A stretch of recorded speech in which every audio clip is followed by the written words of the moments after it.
Saladin from Love Life Yarn, and today we're going to learn the simple decrease of knitting 2 stitches together. Now I have created a little stockinette stitch sample, and you can easily see that each stitch here has a column of stitches down below it. And what we want to do is turn 2 of these columns into 1 and decrease by 1 stitch. So we can do this by knitting 2 together. I'm going to go ahead and knit a couple on the side. I don't usually ever do my decreases on the very, very edge. I usually will at least do 1 stitch first. So I'll do a regular knit stitch here. That's what I would usually do if I was, let's say, doing a raglan armhole or something like that.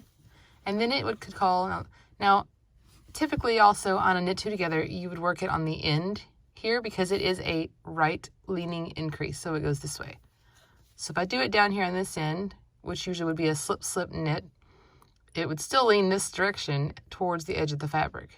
And that's okay for this example, but just if you're doing decreases that go together and you're looking at your right side, which is this side with the V's right here, it would be over here to the left because it leans to the right.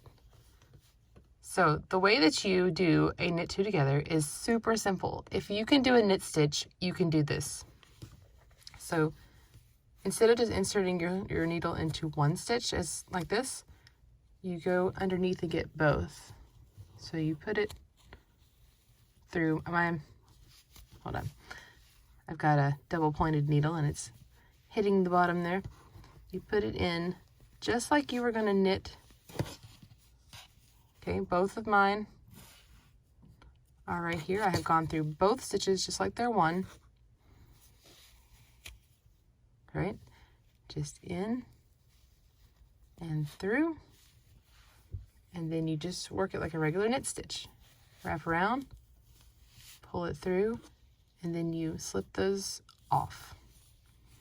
Okay, let me do a couple more stitches here and I'll show you what that looks like.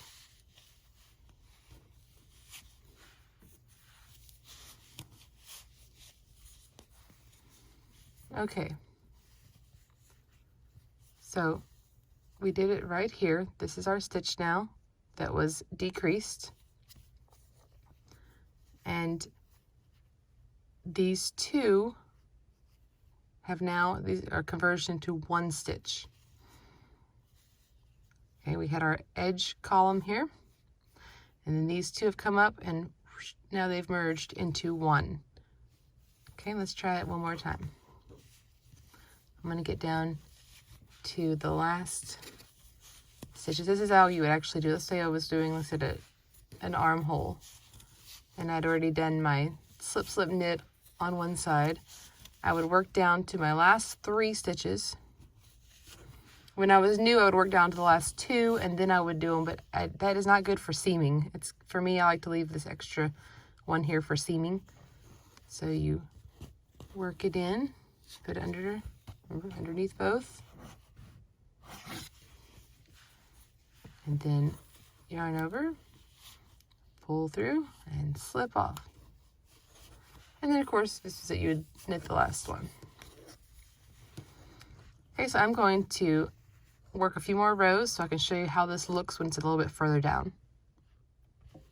Okay, I've worked a few more rows since our decrease, and you can see here how it comes across. Like I said, right leaning.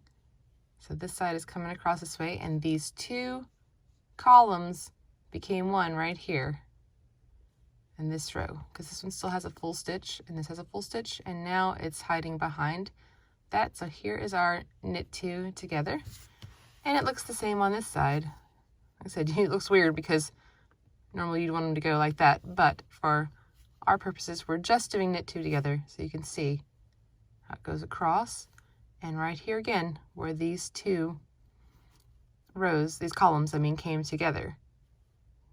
So that can let you know, if you're looking to read your work and looking back, you can understand, okay, that's where I knit 2 together, because this is where 2 columns became 1, and it was on this row. Okay, and I have worked 4 rows since then. I went knit, purl, knit, purl, knit, purl, and then it's ready for the next row.